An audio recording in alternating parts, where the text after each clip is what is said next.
Merci Madame la maire, merci mes chers collègues. Oh là là, on en vient à la Tour Eiffel. Je ne sais pas si mes propos, si cela va apaiser le débat, à défaut de l'illuminer.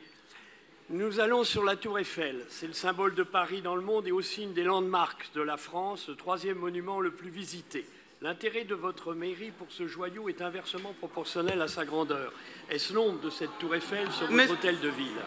Monsieur Bernard, on ne vous entend pas très bien. Je voudrais mettre le micro plus proche de votre... Voilà.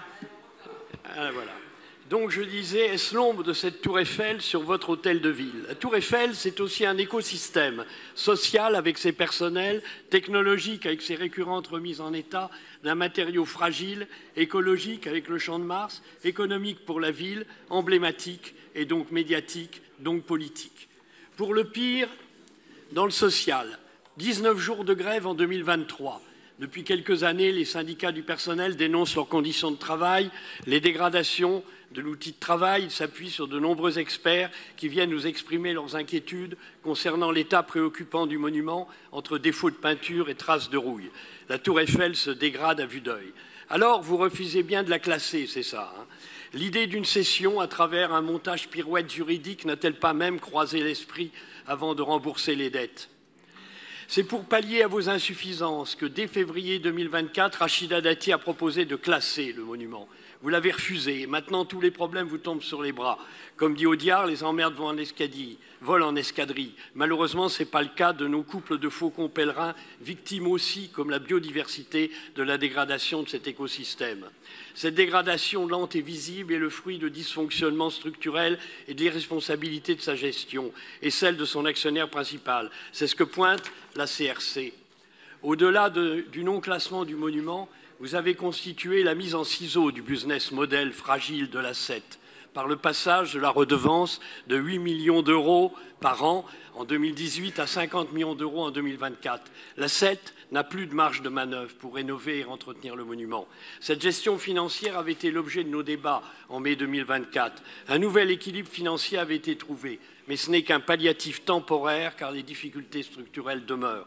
Et ce n'est pas le dernier coup de ciseau, car il y a la politique tarifaire sur laquelle nous nous sommes déjà aussi exprimés. Malgré ce nouveau modèle, la DSP se conclura par un déficit de 31 millions d'euros en 2031 avec le spectre d'un potentiel besoin de recapitalisation.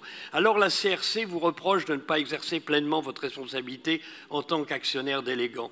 Responsabilité écologique, technologique et économique. Les coûts du programme d'investissement ont explosé de 70%, plus 156 millions d'euros au total. Le scandale du chantier de l'ascenseur Nord en atteste. Selon la Chambre, 60% des surcoûts et retards identifiés sont imputables à l'ACET.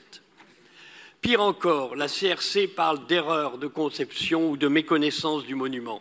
Les services de la ville ne font pas de contrôle, notamment sur les sujets techniques liés à la structure.